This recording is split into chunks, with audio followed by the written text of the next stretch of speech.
गगन में गगनवीर, आसमान वायु वीरों की गर्जना सुनाई दे रही है। आज से बेंगलुरु के अंदर एरो इंडिया शो शुरू हो चुका है और दुनिया भर की विमान कंपनियां इस एरो इंडिया शो के अंदर हिस्सा ले रही हैं। तस्वीरों में आप देख सकते हैं, सीधी तस्वीरें बेंगलुरु से लाइव। इस वक्त दुनिया के बहुत सारे देश इस वक्त अपने अपने विमानों की नुमाइश, अपने अपने विमानों की प्रदर्शनी बेंगलुरु के आसमान में कर रहे हैं। इस कार्यक्रम का उद्घाटन खुद केंद्रीय मंत्री राजनाथ सिंह ने किया। इसमें भारतीय वायुसेना के विमान भी हिस्सा ले रहे हैं। सभी पायलट अपने अपने विमान से आसमान में करतब दिखाते हुए नजर आ रहे हैं। जिस तरह से ये हेलीकॉप्टर, ये चॉपर भारतीय वायुसेना का इस समय आप देख रहे हैं, एकदम स्थिर आसमान में अपनी धुरी पर घूमता हुआ, और दुनिया के बहुत सारे देशों के विमान भी इस एरो इंडिया शो के अंदर इस समय हिस्सा ले रहे हैं। तेजस विमान की नुमाइश भी इस एरो इंडिया शो में की जाएगी।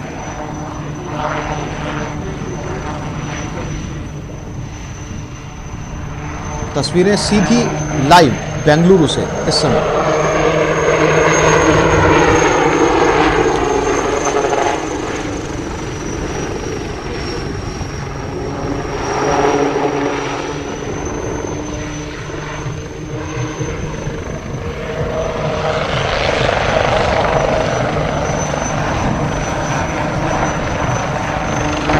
राफेल बहुचर्चित लड़ाकू विमान और तेजस, इन दोनों का प्रदर्शन भी बेंगलुरु के आसमान में किया जाएगा। इस समय तमाम दर्शक दीर्घा दुनिया भर से आए लोग इस एरो इंडिया शो को बेंगलुरु में देख रहे हैं। विमानों पर नियंत्रण किस तरीके से किया जा सकता है, आपातकाल परिस्थितियों के अंदर, इमरजेंसी सिचुएशन के अंदर एक वायुयान को किस तरीके से हैंडल किया जा सकता है, कैसे संभाला जा सकता है, इसकी तमाम नुमाइश इस समय बेंगलुरु के आसमान में।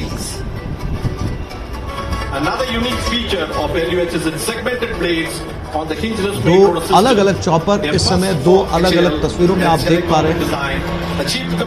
पहले तस्वीर में चॉपर को आसमान में स्थिर किया और उसके बाद में सीधी उड़ान भरी।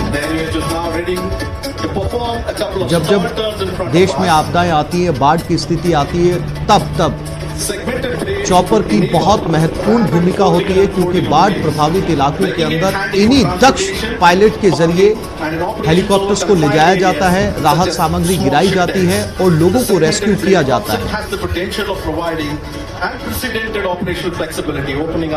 ये वही पायलट हैं जो इस समय बेंगलुरु के आसमान में प्रदर्शन कर रहे हैं। हाल ही में खरीदे गए हेलीकॉप्टर्स और विमानों की प्रदर्शनी भी बेंगलुरु के आसमान में साफ तौर पर नजर आ रही है।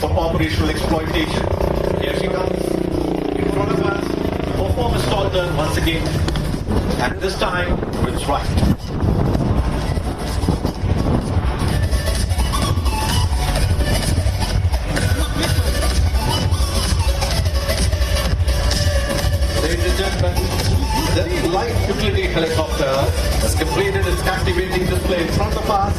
Please give it a warm round of applause. और join the ever-growing India.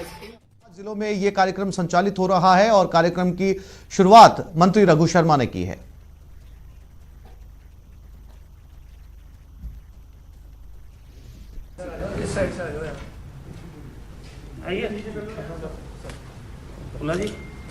Doctor Raghu Sharma, माननीय स्वास्थ्य मंत्री राजस्थान सरकार, Shri Naresh Khatral, district director NHM, mister Sunil Thomas Jacob, state programme coordinator UNFPA, doctor LS Ola, director RCH, department of health and family welfare, and doctor Bhanwar Lal, state project director SMSA and commissioner school education.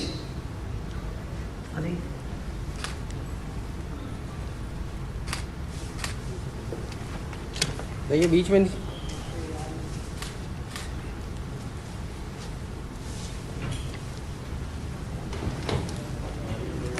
सभी मंचासीना जी अपना स्थान ग्रहण करते हुए, और इसी बीच कुछ प्लांटर्स हम प्रेजेंट करना चाहेंगे आप सभी का अभिनंदन करने के लिए।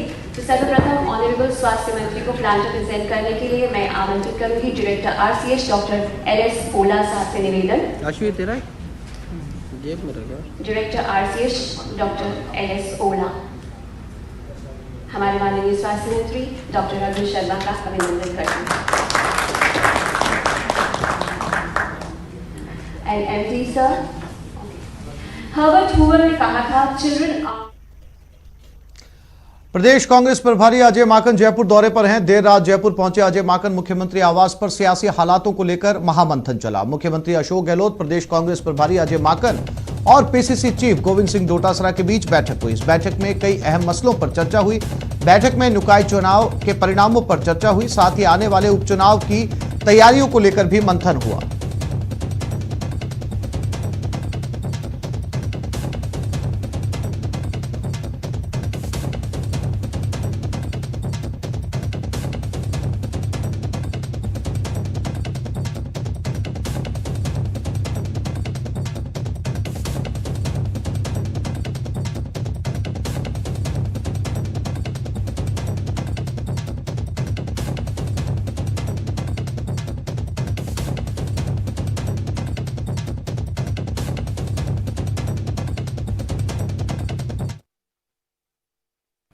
और ये भी अपने आप में ये दोनों की दोनों मीटिंग्स हैं, ये बहुत महत्वपूर्ण विषय हैं जिनको लेकर के हम लोग यहाँ पर आए हैं और इसकी हम चर्चा करेंगे। तो नई डेडलाइन तय की है? डेडलाइन कुछ नहीं, डेडलाइन टारगेट्स होते हैं। तो टारगेट्स हम लोगों के सामने होता है जिसको हम अचीव करने की कोशिश करते हैं। तो यहाँ पे कयास बड़े जोरों से है कि बजट सत्र से पहले कुछ विस्तार देखने देखिए वो आप ही लोग चलाते हैं, आप ही लोग छापते हैं।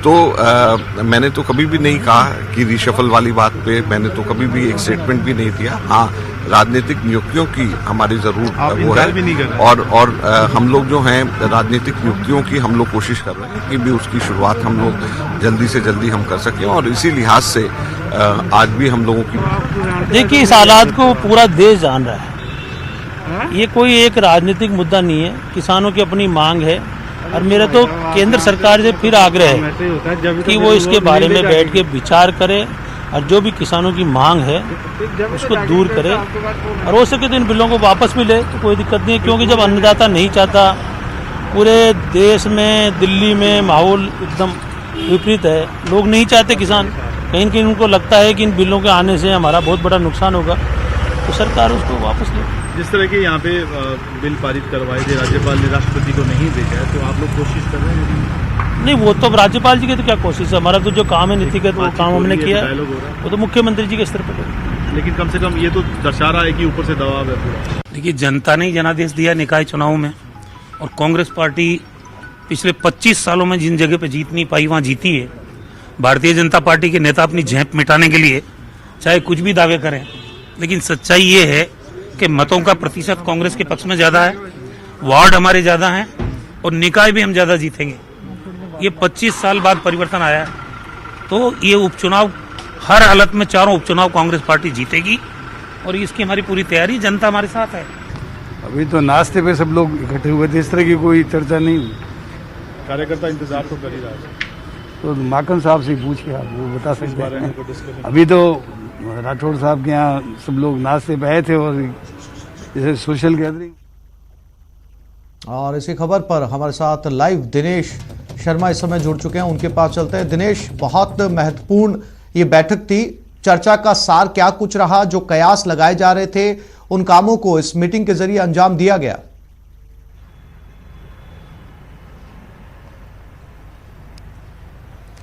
देखिए बैठकें अभी और होनी है। कल रात को अजय माकन जब पहुंचे थे उसके बाद CMR पहुंचे और तकरीबन 2-2.5 घंटे तक जो है उनकी चर्चा हुई। हालांकि बताया यह जा रहा है कि ये जो चर्चा थी ये 4 जो सीटों पर उपचुनाव होने हैं उसी पर केंद्रित थी।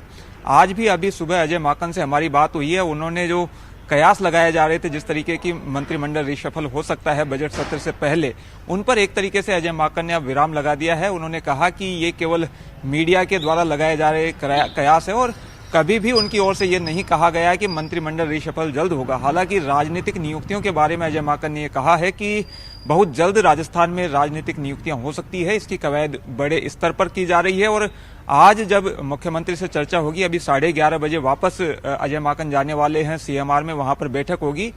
इस बैठक में भी जो 4 सीटों पर उपचुनाव होने वाले हैं उसे लेकर चर्चा होगी। जो चुनाव प्रभारी जो बनाए गए हैं और जो कमेटियां बनाई गई हैं उनके पदाधिकारी भी इस बैठक में मौजूद रहेंगे। तो उसमें इन 4 सीटों पर जीतने को लेकर तो चर्चा होगी ही, इसके साथ में राजनीतिक नियुक्तियों को लेकर भी चर्चा हो सकती है।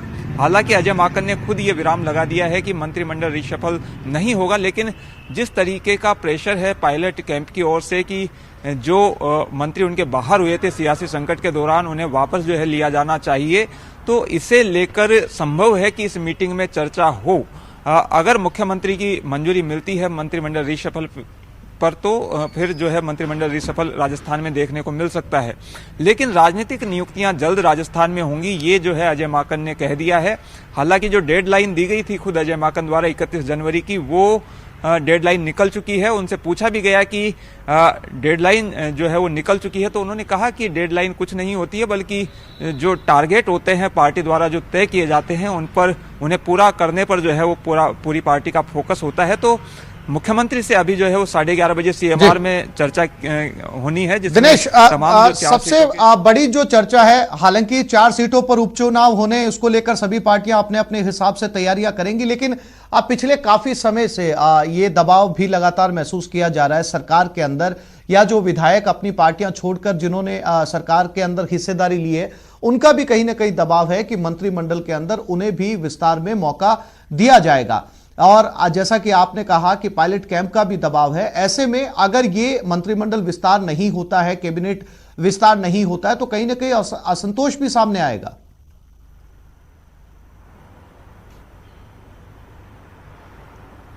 बिल्कुल, देखिए असंतोष तो लगातार बढ़ता जा रहा है, क्योंकि जैसे जैसे डिले होता जा रहा है वैसे वैसे विधायक जो है वो कहीं ना कहीं अंदर ही अंदर जो है परेशान होने लगे हैं। तो असंतोष जाहिर तौर पर नजर भी आएगा। लेकिन पार्टी के सामने बड़ी चुनौती ये है कि अगर बजट सत्र से पहले या जो उपचुनाव होने हैं उससे पहले अगर रिसफल किया जाता है, तो हो सकता है कि मंत्रिमंडल विस्तार करने से जितना नुकसान हो रहा हो उससे ज्यादा जो है वो नुकसान जो है मंत्रिमंडल रिसफल करने से हो जाए। तो ये भी पार्टी देखकर चल रही है, क्योंकि जिन लोगों को जगह नहीं मिलेगी मंत्रिमंडल में, फिर वो जो है वो खफा होंगे। तो कवायद यही है कि किसी भी तरीके से इसे जब तक उपचुनाव नहीं हो जाते हैं, जब तक बजट सत्र पूरा नहीं हो जाता है, तब तक जो है रिसफल को रोक के रखा जाए। और यही कवायद शायद नजर भी आ रही है, क्योंकि पार्टी में जो है वो और ज्यादा विरोध जो है। जी दिनेश, आप नजर बनाए रखिएगा, समय समय पर आपसे इस बैठक को लेकर अपडेट लेते रहेंगे। फिलहाल तमाम जानकारी के लिए आपका धन्यवाद।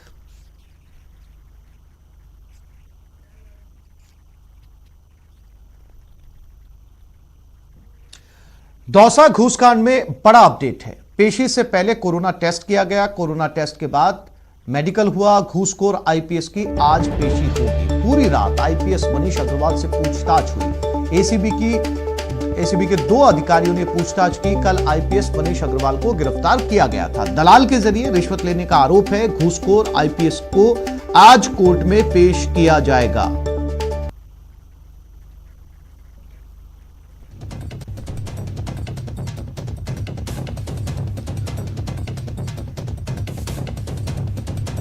तस्वीरों में आप देख सकते हैं मनीष अग्रवाल दौसा के एसपी रहे। 6 महीने का विवादित कार्यकाल, दलाल के जरिए 38 लाख रुपए की रिश्वत लेने का आरोप। और जब एसीबी ने इस आईपीएस के दलाल को गिरफ्तार किया तो उसने अपनी पूछताछ में आईपीएस मनीष अग्रवाल का नाम लिया। और उसके बाद जब एसीबी ने पुख्ता सबूत जुटा लिए, उसके बाद आईपीएस को भी गिरफ्तार कर लिया गया। और जो एसीबी से जानकारी मिल रही है उसके मुताबिक पूरी रात इस आईपीएस से पूछताछ की गई। आज कोर्ट में पेशी की जाएगी। उससे पहले कोरोना टेस्ट हो चुका है, मेडिकल टेस्ट हुआ है। क्या कुछ कोर्ट के अंदर रिमांड मांगा जाएगा, एसीबी क्या कुछ कोर्ट के अंदर अपनी तरफ से दलील रखती है, इस पर नजर बनी रहेगी।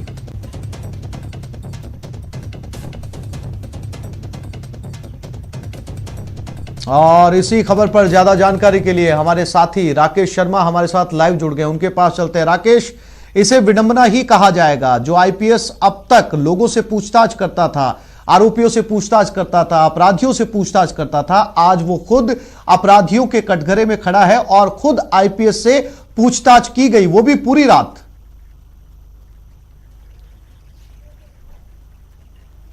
हाँ बिल्कुल, देखिए आसिफ, ये आपने बिल्कुल सही बात कही है, क्योंकि कल तक सरकार जिसके साथ थी, शासन जिसके साथ था, और जो सरकार के अधिकार उसके पास थे, आज वो एक बहुत बड़ा आरोपी है, आरोपी भी उस तरह का जो सिस्टम में जो अपने आप को शायद मुंह छुपाते हुए, आज जिस तरह की तस्वीरें में हमने अस्पतालों में देखी हैं, आज जब वो एसीबी उनको यहाँ अस्पताल में, सैटेलाइट अस्पताल में लेकर के आई थी, उनकी जो मेडिकल जूरिस्ट ने जब पोस्टमार्टम किया था, तो वो अपने आप अपना चेहरा छुपाए हुए चल रहे थे, लेकिन अफसोस नाम की चीज कहीं नहीं दिख रही थी।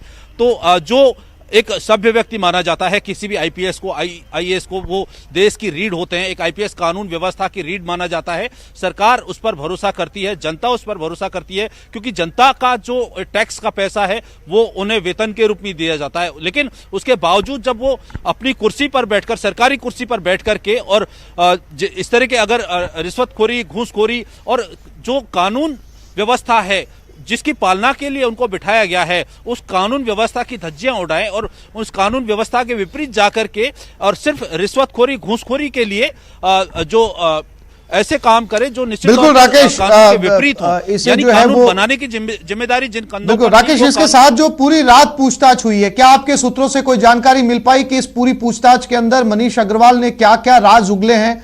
क्योंकि आज जो है वो कोर्ट में पेश किया जाएगा और बहुत हद तक मुमकिन है कि रिमांड भी मांगा जाए।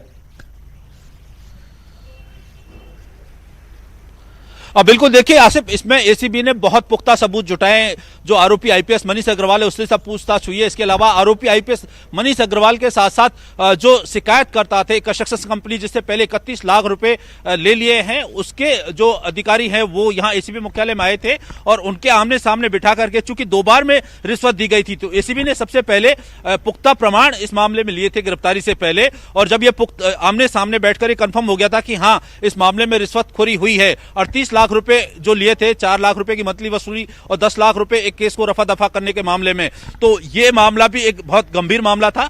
जो आरोपी है, दलाल है नीरज मीणा, उसके मोबाइल की जब डिटेल खंगाली गई, और जब आईपीएस के मोबाइल की डिटेल खंगाली गई, इनकी व्हाट्सएप कॉलिंग की डिटेल निकाली गई, तमाम साक्ष्य जुटाकर ही जो है राकेश, एसीबी ने इस आईपीएस को गिरफ्तार किया। राकेश, आप नजर बनाए रखिए, हम समय समय पर इस मामले पर आपसे अपडेट लेते रहेंगे। फिलहाल तमाम जानकारी के लिए आपका शुक्रिया। आप सीधा रुख करेंगे शाला स्वास्थ्य कार्यक्रम की तरफ, जहां पर मंत्री रघु शर्मा इस समय संबोधित कर रहे हैं। शारीरिक डेवलपमेंट जब होता है, अनेक तरह की समस्याएं, अनेक तरह की बीमारियां या प्रॉब्लम्स किशोर अवस्था में हमारे बच्चे और बच्चियों को महसूस होती है, लेकिन वो शेयर नहीं कर पाते हैं। तो वो शेयर करें और उनका निदान हो, यही कार्यक्रम का मुख्य लक्ष्य रहता है। आज क्योंकि आज हमारे सामने सबसे बड़ी चुनौती है, शिशु मृत्यु दर भी कम होनी चाहिए और मातृ मृत्यु दर भी कम होनी चाहिए। अवेयरनेस के माध्यम से, जागरूकता के माध्यम से ही ये काम संभव किया जा सकता है। प्रदेश में चयनित 10 जिलों में संचालित राष्ट्रीय किशोर स्वास्थ्य कार्यक्रम के तहत किशोरी स्वास्थ्य क्लिनिक एवं स्वास्थ्य दिवसों के आयोजन से लगभग 5 लाख से अधिक किशोर किशोरियों के स्वास्थ्य संबंधी जांच और परामर्श सेवाओं का लाभ मिला है। राजस्थान में शाला स्वास्थ्य एवं कल्याण कार्यक्रम के माध्यम से लाखों स्कूली बच्चों को इस आयु वर्ग में होने वाली विभिन्न प्रकार के, जैसे मैंने कहा, बीमारियां हैं, डेवलपमेंट है, परेशानियां हैं, उनके बारे में समय पर स्वास्थ्य संबंधी जानकारी उनको दे दी जाती है। वो खुल के अपनी बात कह सकें तो उनका निदान हो जाता है। इस कार्यक्रम के तहत प्रथम चरण में चिकित्सा और स्वास्थ्य मंत्रालय तथा मानव संसाधन विकास मंत्रालय के संयुक्त तत्वाधान में राजस्थान में 7 जिलों को चयनित किया गया है। उसमें 12 हैं, बूंदी है, धौलपुर है, जैसलमेर है, सिरोही है, करौली है और उदयपुर है। इनके सरकारी और सरकारी सहायता प्राप्त जो स्कूल है, उच्च प्राथमिक से लेकर उच्च माध्यमिक तक के, उनमें पढ़ने वाले छात्रों और छात्राओं को स्वास्थ्य, शिक्षा, जांच और आवश्यक जानकारियां इस कार्यक्रम के माध्यम से दी जा सकेगी। 7 जिलों में राजकीय विद्यालयों के शिक्षकों, विद्यार्थियों एवं स्कूल प्रबंधन कमेटी के सदस्यों का ओरिएंटेशन इस कार्यक्रम के तहत किया जाएगा और प्रत्येक स्कूल में चयनित 2 शिक्षकों को हेल्थ एंड वेलनेस एम्बेसडर के रूप में चयनित किया जाएगा और 2 विद्यार्थियों को मैसेंजर के रूप में सेलेक्ट किया जाएगा। ये शिक्षक प्रति सप्ताह निर्धारित विभिन्न 11 थीम्स जो सब्जेक्ट्स हैं उन पर विद्यार्थियों के बीच में स्वास्थ्य संबंधी विस्तृत चर्चा करेंगे। इस कार्यक्रम में फरवरी माह से मई 2021 तक कुल 4,821 गवर्नमेंट स्कूल के 9,642 शिक्षकों को ट्रेन किया जाएगा, जो कि नियमित रूप से छात्रों को संचालन करेंगे, उनको बताएंगे। इस कार्यक्रम के तहत एक विशेष पैकेज भी तैयार किया गया, जिसमें मुख्यतः हेल्थ प्रमोशनल गतिविधियां, हेल्थ स्क्रीनिंग, IFA गोलियां, सैनिटरी नैपकिन से संबंधित विभिन्न सेवाओं को शामिल किया गया है। राष्ट्रीय बाल स्वास्थ्य कार्यक्रम के तहत कार्यरत स्वास्थ्य दलों, DIIC केंद्रों, उजाला क्लिनिक एवं RKSK काउंसलर तथा PR एजुकेटर्स को सहयोग के लिए इस कार्यक्रम से जोड़ा गया है। इस कार्यक्रम के प्रभावी क्रियान्वयन के लिए जिला और ब्लॉक लेवल पर मॉनिटरिंग एवं इवैल्यूएशन की कमेटी बनाई गई है, जो स्थानीय स्तर पर कार्यक्रम और गतिविधियों का प्रबंधन करेगी। मुझे पूरा विश्वास है कि इस कार्यक्रम के माध्यम से राजस्थान में स्कूली विद्यार्थियों के स्वस्थ चिंतन, स्वस्थ जीवन शैली के विकास। और एक बार फिर से सीधा रुख करते हैं बेंगलुरु की तरफ, जहां लाइव तस्वीरें इस समय विमानों के प्रदर्शन की। बेंगलुरु के आसपास में राफेल से लेकर तेजस और पूरी दुनिया भर के विमान जो हैं इस समय उड़ान भर रहे हैं। सीधी तस्वीरें बेंगलुरु से। चॉपर्स और विमान अपनी अपनी कलाबाजी और अपनी हुनर का प्रदर्शन यहां पर करते हुए आसमान में तरह तरह की कलाकृतियां थी, आपको साफ तौर पर नजर आएंगी। और इससे अंदाजा भी लगाया जा सकता है कि आसमान में एक विमान को उड़ाने के लिए पायलट का दक्ष होना कितना जरूरी है, और आसमान के अंदर विमान पर नियंत्रण रखना, एक दूसरे के साथ उड़ना, निश्चित दूरी पर उड़ना पायलट की महारत को दर्शाता है। एरो इंडिया शो बेंगलुरु में, जिसका उद्घाटन खुद केंद्रीय मंत्री राजनाथ सिंह ने किया।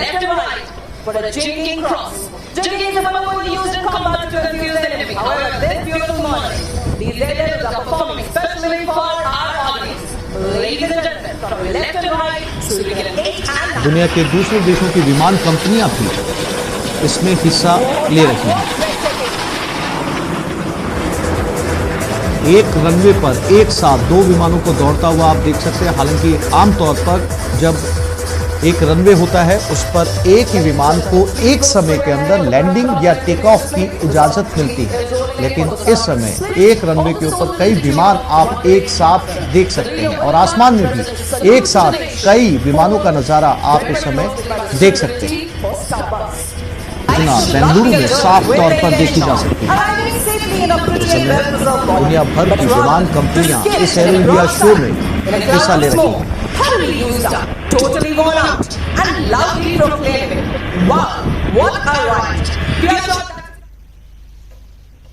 तो इस बुलेटिन में फिलहाल इतना ही। नमस्कार।